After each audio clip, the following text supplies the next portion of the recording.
पहले आपने राजस्थान विधानसभा के अंदर चुनाव हुए, उस समय अमृतलाल जी को यहां से जिता के विधानसभा के अंदर भेजा और मात्र 4 या 5 महीने बाद उनका आकस्मिक निधन हो गया। लेकिन यह बात इसलिए बता रहे हैं कि कुदरत को भी मंजूर नहीं था कि राजस्थान की विधानसभा के अंदर जाकर अमृतलाल जी को आपने भेजा।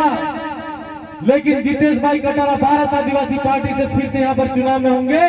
और दूसरी बार आपको मौका दे मिलेगा वोट देने का और जितेश भाई कटारा को जिता के विधानसभा के अंदर भेजना। यह बात कहीं न कहीं हमारी कुदरत, प्रकृति और हम जहां जहां पर जाते हैं हमारे खेड़ा के खत्री को और कुल की माता को सबसे पहले नमन करते हैं।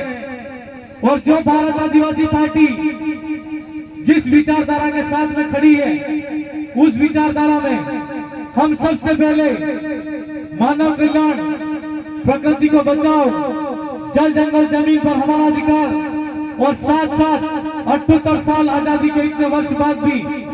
अनुसूचित क्षेत्र के अंदर आज तक आदिवासी, एससी, ओबीसी, माइनॉरिटी, इन सब समाजों का जो काम होना चाहिए था और जो विकास होना चाहिए था वो क्यों नहीं हुआ। इस देश के अंदर लोकतांत्रिक व्यवस्थाएं, राज व्यवस्था टूटी, अंग्रेजी हुकूमत के अंदर अंग्रेजी शासनकाल खत्म हुआ, हम लोगों को वोट देने का अधिकार मिला और वोट देकर विधानसभा के अंदर हमारा प्रतिनिधि जाकर हमारे हक अधिकार और हमारी आने वाली पीढ़ी के बारे में बात करे। और आजादी के बाद में आज तक हमको अच्छी शिक्षा क्यों नहीं मिली, हमारा स्वास्थ्य के मामले में क्षेत्र पीछे क्यों है, हमारे यहाँ पर सड़कों की हालत खराब क्यों है, इन सभी बातों को लेकर विधानसभा के अंदर कोई व्यक्ति अगर जाता है तो क्षेत्र की बात और हर क्षेत्र के मुद्दों को उठाए। लेकिन ऐसा नहीं हुआ। आज साल भर हुआ और इस साल भर के अंदर भारत आदिवासी पार्टी खड़ी हुई और भारत आदिवासी पार्टी से 3 एमएलए बने और एक सांसद जिताकर दिल्ली भेजा। निश्चित तौर पर इस क्षेत्र के लिए हम कहना चाहते हैं और आप सबको भी कहना है कि सलूमपुर की जनता को फिर से मौका मिला है और साथ साथ हमारा उपचुनाव 84 के अंदर भी है। 84 की सीट से 1001 जीतीला सलूमपुर वाला हमारा भाई कमार थी कि हमारा हाथ जोड़ी क्यों है कि राजस्थान की विधानसभा में आना क्षेत्र की बात होगा, आना स्थानीय का भाई का मुद्दा होगा। तामे विधानसभा में तामे उमेश भाई, थावर भाई तान जाना था अगर सलूमपुर की जनता आशीर्वाद आलू भाई जितेश कटारा ने विधानसभा में काटेगा 84 थी अगर हमारी सीट जीतेगा तो हमें विधानसभा में 5 जना थे एक आपने देखा होगा डीएनए का टेस्ट आदिवासी है कि नहीं है, यू करके होना चाहिए करके मदन जी दिलावर ने स्टेटमेंट दिया और विधानसभा चली तो हम मात्र 3 एमएलए में राजस्थान की विधानसभा को घुटनों के दम पे लाकर खड़ा कर दिया। और अगर 5 एमएलए होंगे तो हमारे खिलाफ में कोई बोलने से भी 100 बार सोचेगा मेरे भाई। महाजाड़ा क्षेत्र की धरती माता आइयो मैं आपने क्यों जाऊं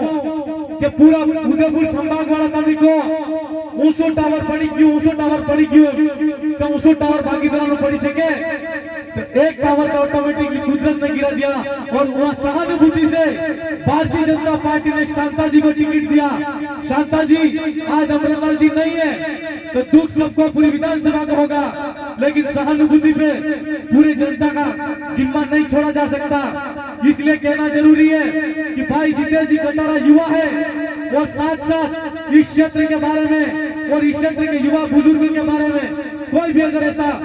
अत्याचार शोषण होता है तो राजस्थान की विधानसभा के अंदर बुलंद तरीके से अपनी आवाज उठा सकते हैं। तो आपको उठाने अपनी आवाज बुलंद तरीके से उठाए, ऐसा व्यक्ति चाहिए कि नहीं चाहिए, आवाज आनी चाहिए। आपको राजस्थान की विधानसभा में अपनी आवाज बुलंद तरीके से उठाए ऐसा व्यक्ति चाहिए कि नहीं चाहिए। तो भाई जितेश जी कटारा को आप भारी बहुमत से जिताओगे कि नहीं जिताओगे। इस क्षेत्र के अंदर हमने अभी आए तो देखा कि यहाँ पर जय समन का पानी उदयपुर तक जा रहा है और जय समन के अंदर मछली पालन का भी काम किया जा रहा है। बाहर के ठेकेदार आके मछली पालन करते हैं, जय समन का पानी उदयपुर तक जा रहा है लेकिन स्थानीय यहाँ के किसी भी भाई को उसका रोजगार भी नहीं मिल रहा है और किसान को उसके खेत तक पानी भी नहीं मिल रहा है। क्या ये मांग जायज है? इस जायज मांग को विधानसभा की सदन में बुलंद तरीके से जीतू भाई उठाएंगे तो आपको जीतू भाई कटारा को भारी बहुमत से जिताना है। ये मुद्दा किसानों से जुड़ा है, ये मुद्दा आम आदमी से जुड़ा है। हम मछली पालन की बात करते हैं, बाहर के ठेकेदार आकर यहाँ पर उद्योग धंधे चला रहे हैं, यहाँ के स्थानीय आदमी को तो मछली खाने तक नहीं मिल रही है। ये गलत हो रहा है कि नहीं हो रहा है? इस अवसर पर मैं एससी ओबीसी के भाई को भी कहना चाहता हूँ कि हाँ, जिस तरह भारत आदिवासी पार्टी हम सबके लिए और सबके कल्याण की बात करती है, आप एससी के भाई हो, सबसे ज्यादा अत्याचार शोषण सलूमपुर की जनता के साथ में हो रहा है। मैं एससी के भाई को कहना चाहता हूँ कि बाबा साहब भीमराव अम्बेडकर कहते थे कि एक को नीचा और दूसरे को ऊंचा माने से धर्म को मैं धर्म नहीं मानता। तो मैं एससी के भाई को कहना चाहता हूँ कि भारत आदिवासी पार्टी किसी भी धर्म जाति विशेष के खिलाफ में नहीं है, लेकिन जो भाई किसी भी गरीब के साथ में, शोषित के साथ में, पीड़ित के साथ में अगर अत्याचार शोषण करेगा तो हम उसके साथ में बुलंद तरीके से कंधा मिलाकर खड़े रहेंगे। साथ साथ सर्व समाज को भी मेरा कहना है कि आपके क्षेत्र के पास में उदयपुर की हल्दी घाटी के अंदर महाराणा प्रताप के साथ में राणा पूजा भील के रूप में और आदिवासी सेना के रूप में मुगलों के सामने हमारे भाइयों ने आपके साथ में मिलकर लड़ाई लड़ी थी। इस देश को और इस लोकतांत्रिक लड़ाई को अगर लड़ना है और जीतना है तो मैं सलूमपुर के सामान्य वर्ग को भी कहना चाहता हूँ कि भाई जितेश भाई कटारा को एक बार राजस्थान की विधानसभा के अंदर आप वोट देकर जिताओ और भेजो। आपके लिए हक अधिकार की बात होगी, आपके साथ में कोई अत्याचार शोषण होगा तो निश्चित तौर पर आपके साथ में कंधे से कंधा मिलाकर जीतू भाई कटारा लड़ेगा और जीतेगा। इस अवसर पर मैं आप सबसे कहना चाहता हूँ कि कांग्रेस, बीजेपी और सभी कार्यकर्ता चाहे बांसवाड़ा डूंगरपुर के अंदर हो, प्रतापगढ़ के अंदर हो, सबके मुंह पे ये बात आती है कि सलूमपुर में कौन है, सलूमपुर में कौन है, तो जितेश भाई है। मैं ये कहना चाहता हूँ कि जिसके नाम नहीं जीते उसको कोई नहीं हरा सकता, लेकिन थोड़ी हिम्मत आपको करनी पड़ेगी। आज मात्र 4 दिन है, इन 4 दिन के अंदर आप सब एक एक कार्यकर्ता अपने मन के अंदर ठान लेना कि मैं 100 वोट एक एक आदमी के अगर जुटाएगा और 3 और 4 दिन के अंदर आपने दिनों रात एक मिनट भी अगर नहीं सोए और प्रयास किया